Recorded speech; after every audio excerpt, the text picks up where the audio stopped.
musalatun fi 'amadin mumaddadah. Wail, neraka wail. Wail itu bisa sifatnya celah, ya, celaka, hancurlah, ya, atau neraka wail. Jadi di neraka nanti ada lembah disebut wail. Jahanam ada lembahnya wail. Neraka utama ada wail. Jadi satu lembah di neraka itu disebut wail. Neraka wail likulli, bagi tiap-tiap humazah, pengumpat, lumazah dan pencela. Alladzi jama'a, yaitu orang-orang yang menghimpun mal, harta, wa'addadah, dan senantiasa menghitung-hitungnya.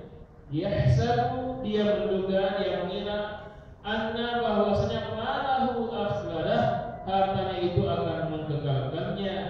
Kalla, sekali-kali tidak. La yunbadanna, pastilah dia benar-benar akan dilemparkan fil hutamah, ke dalam neraka hutamah. Wa ma adraka mal hutamah, dan tahukah Anda apa itu al hutamah? Narullah, neraka spesial, neraka khusus dari Allah. Neraka itu kan semuanya dari Allah, ya. Tapi ada neraka khusus dari Allah bagi orang-orang yang nisabnya tidak terjaga.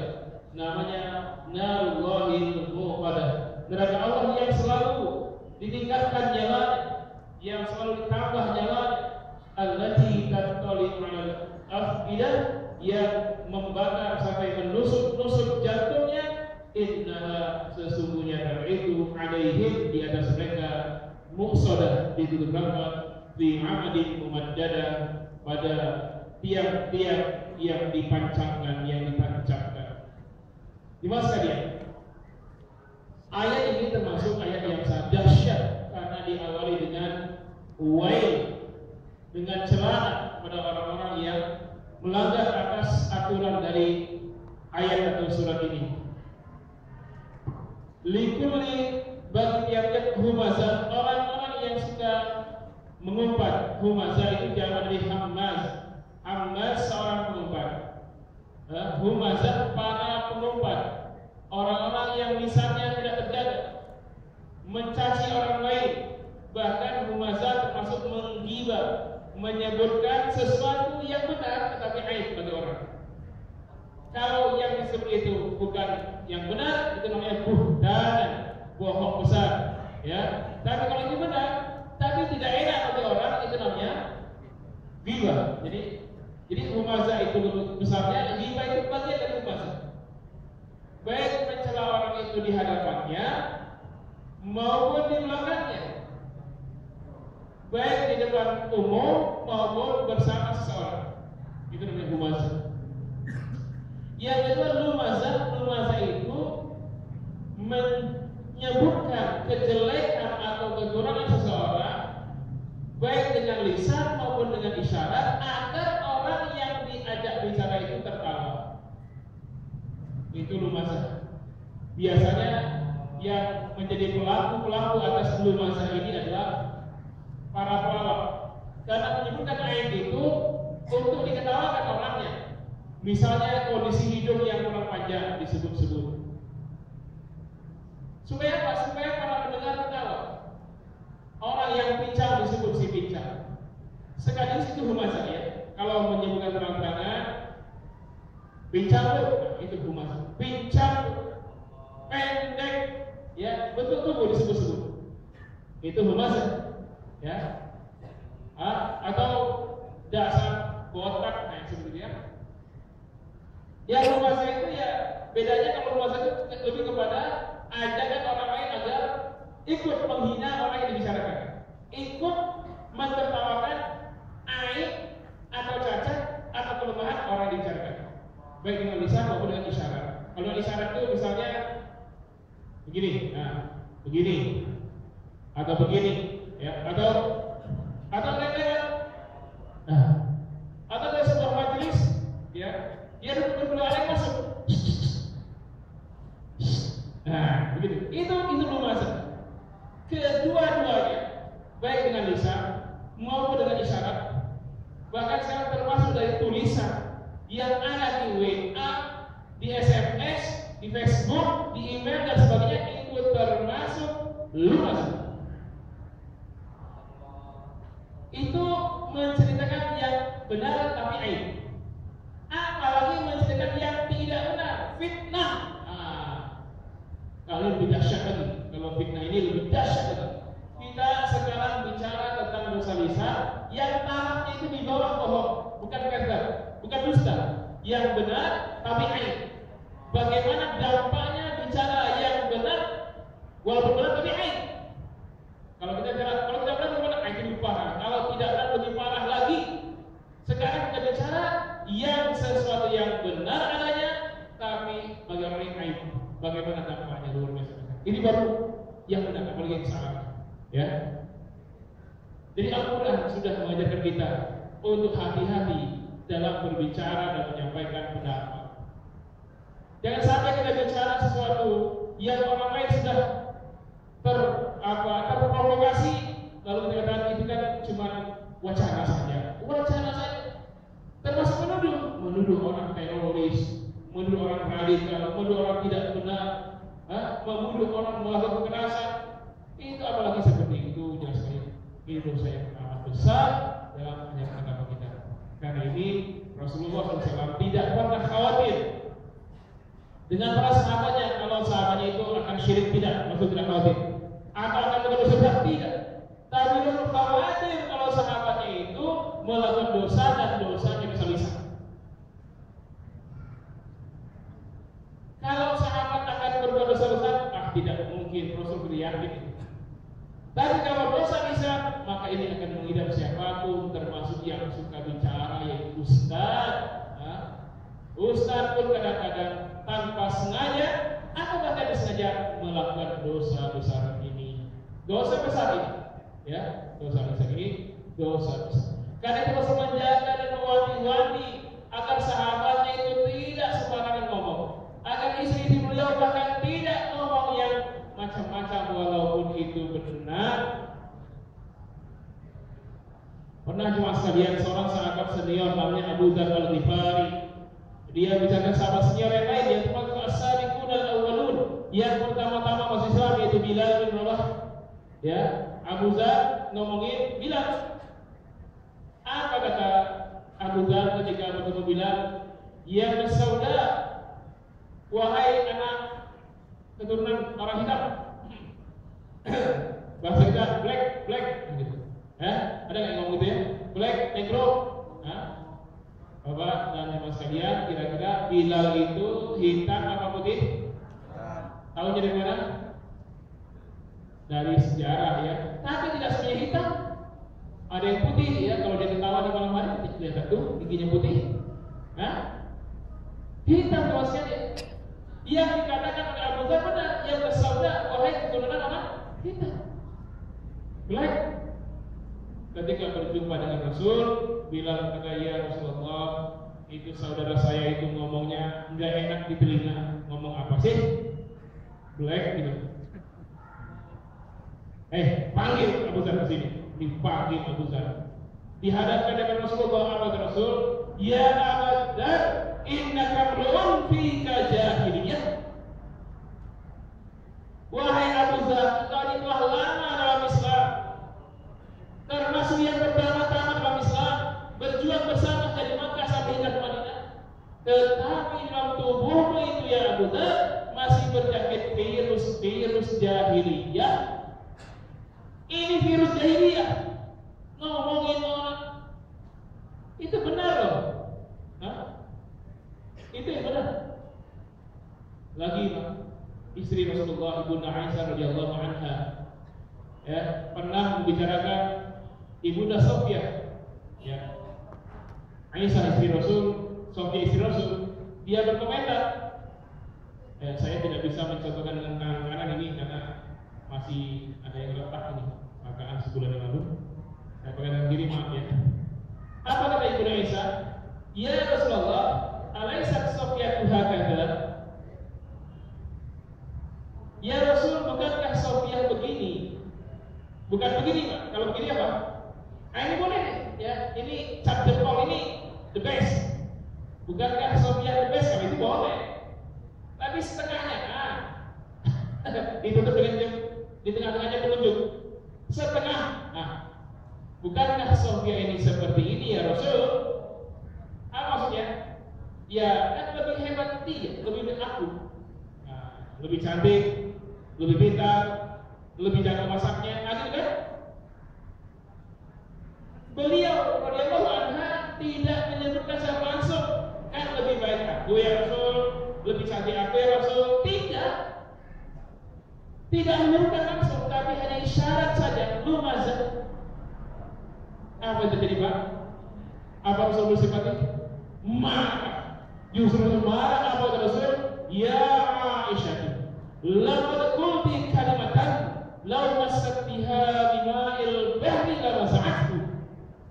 Ya Aisyah, engkau telah membicarakan satu kata, engkau telah ngomong satu kata yang seandainya satu kata itu engkau campur dengan air laut, maka seluruhnya air laut menjadi kotor. Baru begini Pak, baru isyarat. Baru sampai ngomong betul-betul aib orang. Ini sering benar, bukan bohong. Apalagi bohong. Ini baru lumazah. Ini sering benar, tapi aib bagi orang lain. Kenapa? Karena lisan inilah yang menyebabkan perang dunia, kehancuran, kekerasan. Ya, ada nggak tawuran anak-anak pelajar kalau lisannya nggak ngomong? Nggak ada ya? Atau nggak lumazah? Kan sini lu sudah ngomong pakai gerak tangan lagi. Coba kalau nggak lumazah, nggak ada gerak-gerak, nggak begini-begini, ya, nggak ngomong, tapi nengok-nengok lo, mata pun nggak main cuma. Kalau mata main itu lumazah namanya. Nah, lihat. Ada yang nggak lumazah? Kalau ada nggak tawuran? Kalau Hitler tidak ngomong baca-baca, kalau Jepang tidak ngomong lihat terjadi perang dunia? Enggak. Jangan dianggap remeh omongan ini. Banyak sekali karyawan yang dipecat karena omongan. Banyak tidak yang masuk penjara karena omongan? Banyak. Kehancuran ini juga karena omongan. Karena ini Islam sudah jauh-jauh hari agar manusia kaum beriman ini menjaga ukhuwah Islamiyah, menyebutkan bahwa penyebab utamanya adalah dosa lisan. Kehancuran ukhuwah itu karena dosa lisan. Anda lihat itu dalam surat Al-Hujurat. A'udzubillahi minasyaitonir rajim. Innamal mu'minuna ikhwatun faslihu baina akhawaykum wattaqullaha la'allakum turhamun. Al-Hujurat ayat 10. Sesungguhnya orang yang beriman itu ikhwah, bersaudara, maka damaikan saudara-saudara kalian. Mudah-mudahan kalian dapat rahmat. Wattaqullah, bertakwalah kalian supaya kalian mendapat rahmat. Nah, lalu untuk menjaga ukhuwah dan dapat rahmat itu apa caranya? Quran ajarkan, ya ayyuhalladzina amanu la yaskhar qaumun min qaumin asa an yakunu khairan minhum wa la nisaa'un min nisa'in asa an yakunna khairan minhun. Hei orang beriman, janganlah kalian mengolok-olok satu dengan lainnya. Yang laki-laki mengolok yang lainnya, yang perempuan mengolok yang perempuan lainnya. Boleh jadi yang diolok-olok lebih baik daripada yang mengolok-olok. Wala talmizu anfusakum ini. Wala talmizu, janganlah berlumazah. Talmizu itu sama dengan lamas, orang yang mengolok dengan isyarat atau dengan baik sendirian maupun ramai, baik di hadapan maupun di belakangnya. Ya, jangan kalian sering mengolok. Wala tanabazu bil alqab, jangan pula memberi gelar-gelar yang mencela. Ya, bisa memfusuq ba'dal iman, sejelek nama adalah kefusukan, dosa besar setelah keimanan. Kalau dia tuh kalau lagi zalimun, siapa yang tidak bertobat maka mereka zalim. Lalu tidak cukup satu ayat, Allah menjelaskan dalam 2 ayat yang cukup panjang, ya. Sampai ayat ke-13 itu, ya ayyuhalladzina amanu ijtanibu katsiran minaz zon. Jangan pula berprasangka dengan hati, jauhi zonnya di hati itu. Kalau ayat 12, ayat 11-nya itu melarang mengolok-olok dengan lisan, jaga lisan. Ayat 12 yang katakan hati pun jaga zonnya di hati ini. Jangan suku zon ijtanibu, jauhi semua itu. Inna ba'da dzanni ismun, ya. Sesungguhnya sebagian besar dari zon itu dosa besar. Wala tajassasu, jangan cari-cari kesalahan orang, jangan cari-cari aib orang. Wala yaktab ba'dukum ba'da, dan jangan mencela dia satu dengan lainnya. Nah, sekecil-kecilnya dosa lisan ini Allah mengandaikan dalam Al-Quran. Sekecil-kecilnya dosa lisan itu, ayyuhibbu ahadukum ayyakula lahma akhihi maitan fakarihtumuh wattaqullah innallaha tawwabur rahim. Apakah dia ingin memakan bangkai saudaranya sendiri? Apakah dia tidak merasa jijik darinya? Apakah tidak merasa jijik? Ya?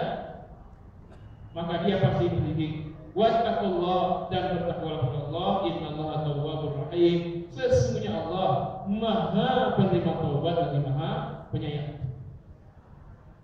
Jadi janganlah untuk menjaga ukhuwah itu janganlah mengolok-olok dengan lisan, baik itu aib yang benar ataupun malah fitnah yang tidak benar. Jangan pula berprasangka di hati, jangan mencari dari kesalahan orang, ya mengintel itu Pak. Jadi intel itu haram dalam Islam. Ya, hukumnya diintel itu haram kecuali seseorang dicurigai akan merugikan negara, itu boleh diinteli. Orang-orang baik kaum muslimin tidak boleh diinteli.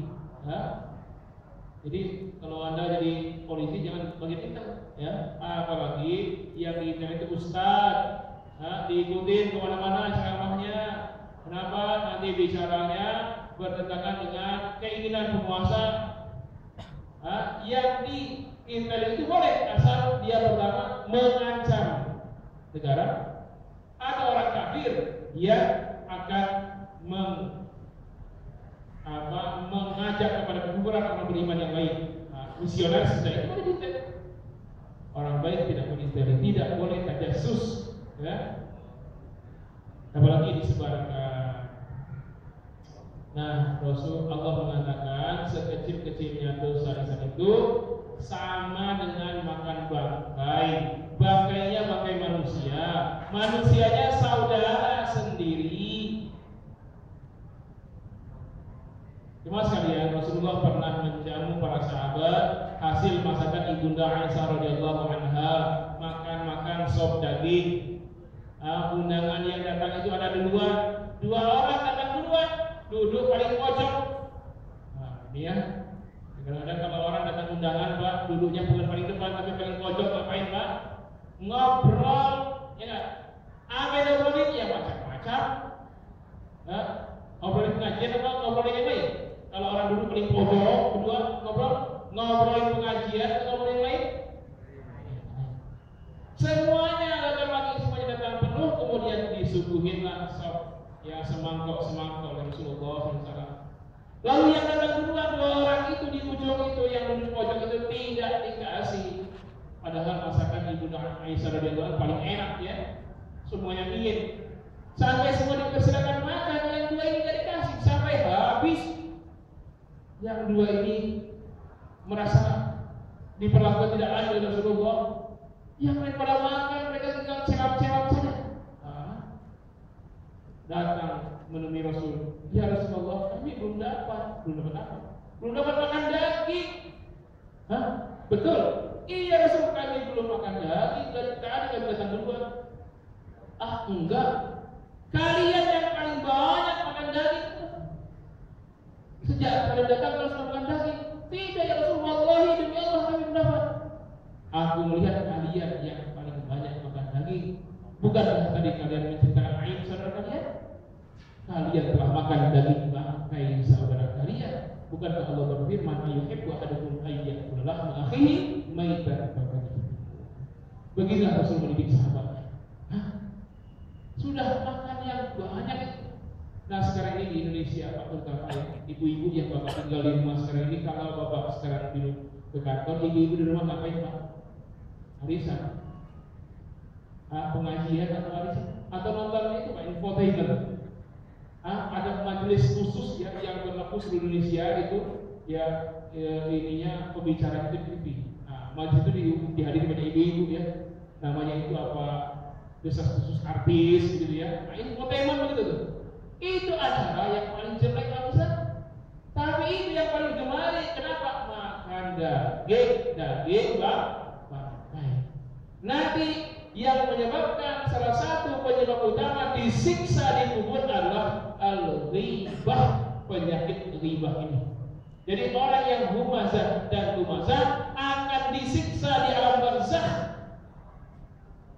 Bentuk siksa alam barzakh itu macam-macam, ada yang dipukulkan kepalanya dengan baja besar, hancur, berserakan otaknya. Itu azab kubur. Ada yang lempar dari jauh, kena kepalanya lepas. Itu siksa kubur. Ada lagi yang disiapkan apa itu? Pemukul kayak main apa itu? Baseball. Nah, pemukul baseball pemukul baseball dari baja yang di sekitarnya duri-duri besi yang tajam, lalu disodok ke mulutnya sampai ke tenggorokannya, dicabut lagi, lepas semua gigi dan tulang rahangnya ini tercabut. Itu dosa untuk yang suka ngomongin aib orang yang ghibah ini. Azab orang-orang ghibah itu seperti itu di kuburan. Itu belum benar abang di alam barzakh. Nanti kalau nanti saya diminta pengajian tematik, kita bicara tentang alam barzakh. Karena kita sudah bicara tentang sakratul maut pada pertemuan yang lalu. Nah, sekarang kembali ke kajian surat pendek dan nanti kembali tematik mungkin insyaallah tentang siksa kubur ini ya. Penting juga Pak. Karena orang banyak mengabaikan ini. Nah, itu azabnya al-ghibah. Orang yang hobinya ngomongin orang lain itu dipukul mulutnya dengan baja sampai hancur. Bukan baja yang hancur, giginya hancur, dia mulutnya. Dan disolok dia dengan pemukul baseball itu dari baja pula dengan duri-duri tajam, ditusuk, dicabut, ditusuk, dicabut terus sampai hari kiamat. Siksa kuburnya. Nah, jadi mas kalian hati-hati menjaga dosa. Bahkan untuk dosa-dosa kebanyakan nerakanya, misalnya neraka sakor itu untuk banyak meninggalnya, tinggalin sholat, zakat itu masuk situ. Ya, tapi ini orangnya sholat. Barangkali dia mulai juga tidak pernah lepas, sholat sunnah juga tidak pernah lepas, sholat duha dan lain-lain dia taat, tapi lisannya tidak terjaga.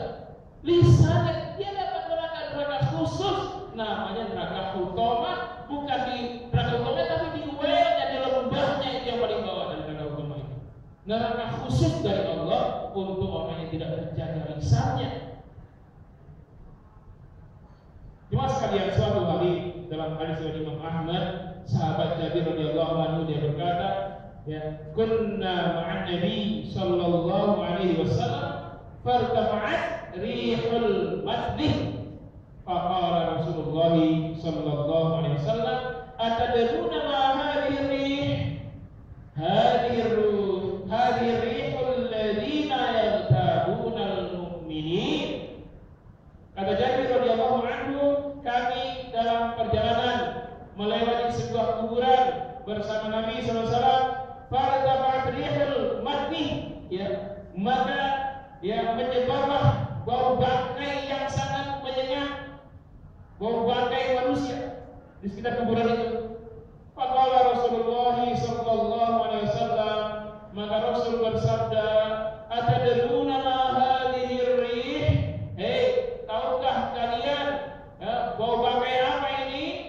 Hadhihi rihul ladina yartabuna al-mu'minin. Ini adalah bau orang-orang yang telah melakukan riba. Hobinya riba, menggibahi orang-orang yang beriman. Jadi kuburannya pun bau menyengat, busuk. Kenapa? Orang yang riba itu hobinya tiap hari makan bangkai saudaranya, maka di alam barzakh pun disiksa dengan siksa tadi, dipukul dari badan, dan Rasul lewat, bau menyengat bangkai itu keluar sampai menyiksa orang-orang yang lewat di sekitarnya. Ini cuma sekalian mengerikan sekali kalau lisan tidak terjaga. Hati-hatilah. Allah mengajarkan qaidahnya a'udzu billahi minasyaitonir rajim. Ya ayyuhalladzina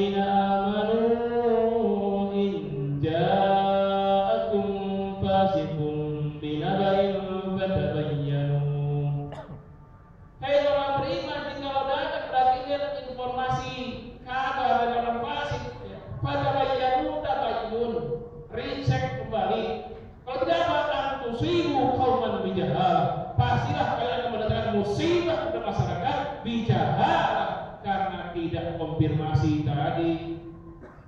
Tusbihu ala ma fa'altum nadimin, pasti kalian menyesal akibat dari perbuatan itu. Masyarakat menjadi pecah ya, gara-gara tidak konfirmasi dulu, langsung direspon mas kalian.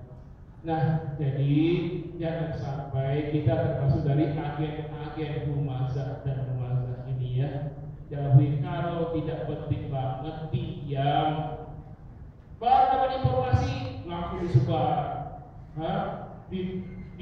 Dapat WA disebar, dapat Facebook Ismail ya, langsung SMS disebar, belum konfirmasi. Apalagi sekarang ada perkembangan, ada kekerasan, apa betul? Kalau ada saksinya, solusinya bukan menyebarkan informasi. Kalau Anda tahu persis, Anda datang ke polisi, laporkan. Bertanggungjawabkan kesaksian Anda itu. Jangan Anda menyebar dengan yang lainnya, sehingga masyarakat heboh padahal informasinya cuma 20%, yang berkembang 90%. Manusia ini kan suka melebih-lebihkan. Dari mana Anda tahu itu? Katanya Ustaz. Yang katanya mesti kamu tahu lebih lebih dengan katanya Ustaz. Katanya, dalil katanya nggak diterima. Nah ini ya. Jadi satu ayat ini, ayat pertama soal Hamzah ini tentu saja tidak selesai dalam sekali pertemuan. Mungkin nanti kita akan sambung lagi kesempatan beberapa menit. Barangkali saya persilakan jemaah kalau ada yang ingin bertanya ya, silakan. Tidak ada? Ya.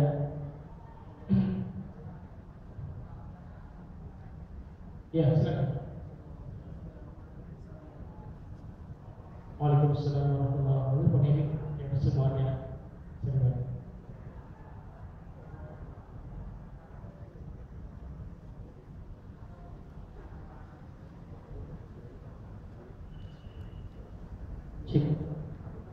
Iya, mengenai cara menghindari kita dari sifat-sifat yang tadi Ustaz sebutkan, ya lumazah, terus tadi apa? Lumazah ya. Terus ya bagaimana untuk menghindari hal itu? Terus yang kedua, apakah salah satunya untuk menghindari hal itu adalah dengan memperbaiki kualitas ibadah sholat kita? Karena ada suatu hadis yang mengatakan bahwa apabila baik sholatmu maka baik pula seluruh amalan. Ya, apabila buruk maka buruk pula semua amalan kamu. Apakah benar seperti itu? Ya, Assalamualaikum warahmatullahi wabarakatuh. Waalaikumsalam warahmatullahi wabarakatuh. Bagaimana cara menghindarinya? Kalau tadi Bapak sebut amal sholat, memang sebut amal sholat itu yang pertama dihisab. Kalau baik maka baik semua amal yang lain. Kalau buruk buruk semua yang amal yang lain. Tapi ini terkait dengan amal anggota. Ada amal hati, ada amal anggota tubuh, ada amal lisan. Nah, ghibah ini amal lisan. Maka solusinya apa? Tahan lisan. Di hati itu muncul, Pak. Kalau hati masih di hati, nggak ada dosanya. Belum ada ucapannya. Anda tunggu Ustaz datang kepada, waduh, di hati ini, di hati Ustaz gendut begitu. Anda nggak ada dosanya kalau di hati Anda. Ya kan? Tapi kalau diomongkan Ustaz gendut, masa nggak bisa diet apa itu? Nah, barangkali itu semua dimakan kali ya. Sampai batu pun dimakan. Sekarang kalau makan batu, Pak. Banyak orang makan batu sekarang. Tuh Bapak pakai sengaja. Ini doa dari orang tua kita dulu ya, mak kita dulu. Kata anaknya, "B mau kawin nih." Ya, "Mak mau kawin." "Ya, Babe. Lu mau kawin emang bini lu mau kasih makan batu." Dari dulu kan emang makan batu. Jadi doang. Sekarang banyak orang makan batu. Kemarin di Aceh ketemu batu 20 ton. Tiok. Itu orang dulu mau makan batu. Sekarang udah makan batu ya. Anak-anak muda naik langsung jadi kaya dalam main batu. Nah, jadi solusinya itu. Karena itu dosa lisan dijaga. Kalau untuk menjaga dosa, jangan kasih kesempatan. Majelis ngerumpi, jangan bergabung dengan majelis ngerumpi. Bergabung dengan majelis ta'lim nih. Majelis ngerumpi nggak usah buka infotainment. Oh iya ya, habis begitu, ngomongin artis, kapan minta maaf dia? Artis itu banyak dosanya karena perbuatannya ini kadang-kadang mengumbar aurat. Tapi boleh jadi nanti dia masuk surga. Kenapa? Yang nonton dia ngomongin dia. Dan resikonya dia dosa itu kalau diomongin, maka yang ngomongin itu mengambil dosa yang diomongin, yang diomongin mengambil pahala yang ngomongin. Memang artinya banyak dosanya. Kalau dia diomong-ngomongin, akhirnya dosa si arti diambil oleh orang ngomongin, lalu si arti ngambil pahala orang yang ngomongin. Masuk surga dia. Itu ya. Hati besarnya dosa itu. Kalau orang berbuat dosa, dia dapat dosanya tanpa menerima pahala yang sudah dia miliki. Tapi orang yang ngomongin orang lain, dia mengambil dosa orang yang dia omongin dan memberikan pahala yang dia miliki kepada orang yang diomongin. Oh, makanya kalau bapak diomongin, bapak mesti berapa? Alhamdulillah, pahala kita dosa kita ambil, pahala kita dapatkan. Itu konsepnya. Hah? Ya itu karena begitu pak. Kalau masih di hati enggak, kalau diucapkan. Kalau di hati, kalau sudah tapi bisa juga dihisap yang di hati itu ya. Kenapa? Sebutkan juga. Kalau ngomong gitu, ya. Untung kita itu nggak dengar isi hati ini. Kalau kita bisa mendengar isi hati teman kita, maka tidak ada dua orang yang bersahabat. Ada nggak? Suami istrinya kan cerai terus tuh. Kalau isi hatinya bisa terdengar. Untung Allah tidak mengasih kita pendengaran sampai mendengar isi hati. Kalau sampai dengar, Pak, mungkin saya nggak ngaji lagi nih ya. Ketemu jemaah dari ustaz gendut, jenggot panjang. Mungkin saya bertahan tuh. Nggak apa-apa lah, diomongin gendut. Hanya saya nggak makan 3 bulan, ngaji lagi. Ustaz rempet, ceking, hidup lagi. Sudah jelas tuh. 2 kali, udah nggak ngaji lagi. Kayak gitu. Tapi itu apa? Manusia itu semua direspon. Ya. Jangan kalau ada di hati kita istighfar. Astagfirullahaladzim, ya Allah ini dosa. Belum diomongin ya. Kalau sudah diomongin, wah itu ngeri. Minta maafnya bersama. Bukan orang yang kita ngomong, kepada yang diomongin. Padahal dia tidak tahu nama. Dia tahu nama, kita tidak maaf. Yang kita omongin bukan kita maaf, kita konfirmasi. Maaf saudaraku, yang saya bilang itu benar. Ya, tidak begitu orang yang saya bilang itu. Gitu. Harus Anda pula ya mericeknya ketika Anda yang menyampaikan, Anda juga yang memperbaiki informasi. Jangan menyebarkan informasi kepada teman kita, padahal informasi itu walaupun benar, kalau tidak boleh juga. Apalagi itu keliru. Ya, gitu ya. Jangan ikut majelis mimpi. Kalau ada ngomong-ngomong ya sudah. Kalau Anda ikut di situ, walaupun tidak bicara, maka Anda bagian dari mereka. Majelis ini sedang ngomong-ngomongin pimpinan, belum tentu salah ya, tapi dia ngomongin ada siapa?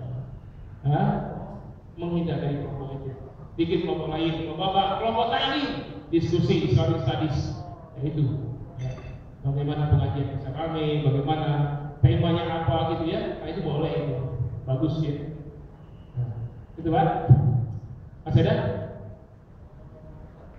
Ya silakan. Kasih ya Pak. Terakhir ini ya, sudah ada satu lewat.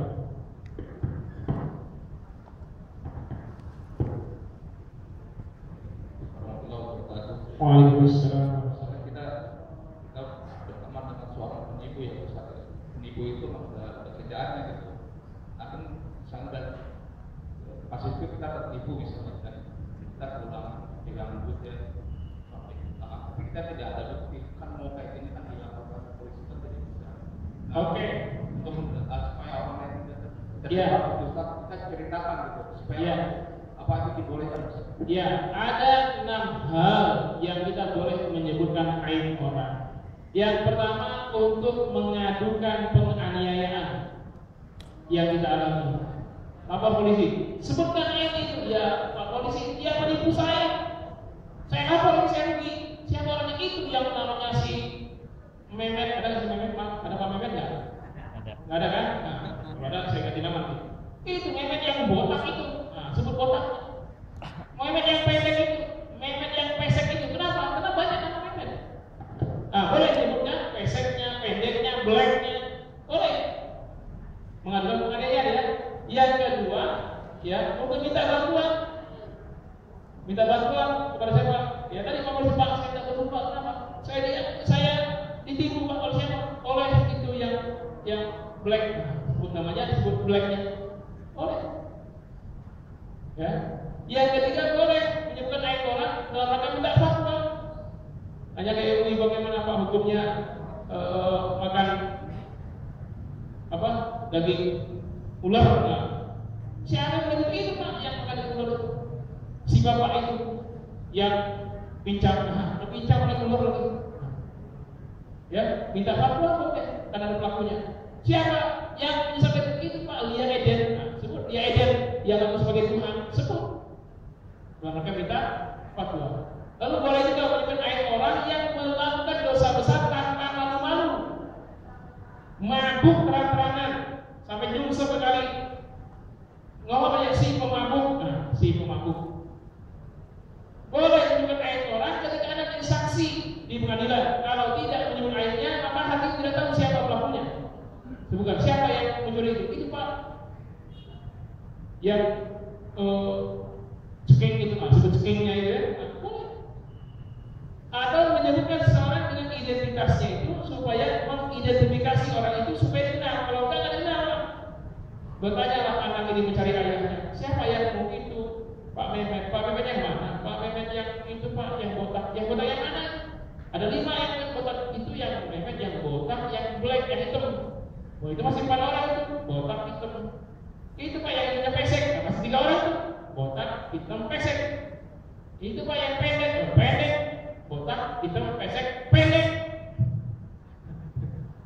Sampai itu masih 2 orang itu, yaitu botak, hitam, pesek, pendek. Juling ya. Oh ya itu baru. Kalau itu boleh untuk mengidentifikasi orang yang dicari. Nah, kalau bukan karena alasan yang saya sebut tadi, ya maka tidak boleh menyebutkan aib orang.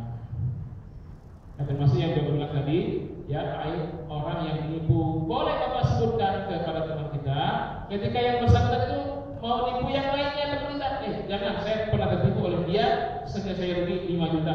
Kamu jangan dengar dia itu pembohong. Boleh, supaya teman kita tidak terkena dampak buruk dari sang penipu. Ya, itu termasuk 6 hal yang diperbolehkan menyebut aib orang, tapi bukan bohong. Kalau bohong apapun alasannya enggak dibenarkan. Walaupun nanti ada konkret, misalnya untuk menyelamatkan nyawa orang, itu boleh bohong ya. Ada orang maling lari, kalau dia sembunyi di kolong meja kita, kalau diberitahu maka dibunuh massa sampai mati. Nah, kita bohong. Mana itu? Belok kanan sana.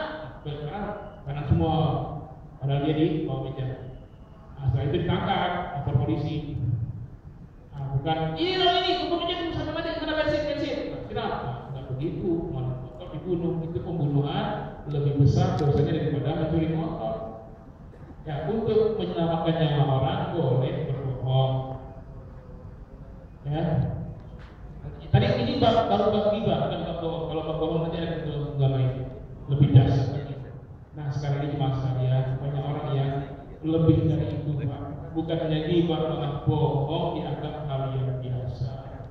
Saksi palsu, yang salah bebas, yang tidak salah jadi tersangka. Itu kenapa? Karena bohong. Islam mengajarkan jangankan bohong, riba saja tidak boleh, apalagi bohong. Dosanya spesial. Insyaallah pertemuan mendatang kita sambung lagi sampai tuntas tentang al-humazah dan al-humazah ini. Semoga kita bukan bagian dari orang-orang ini. Kita adalah orang mukmin yang ciri khasnya kata Rasul, al-mu'minu la yaqulu kadzdzaba. Orang mukmin tidak mungkin berkata bohong. Riba saja tidak, apalagi bohong. Mohon maaf, kalau kita menampun. Subhanallahumma bihamdika, asyhadu an la ilaha illa anta, astaghfiruka wa atubu ilaik. Walhamdulillahirabbil alamin. Wassalamualaikum warahmatullahi wabarakatuh.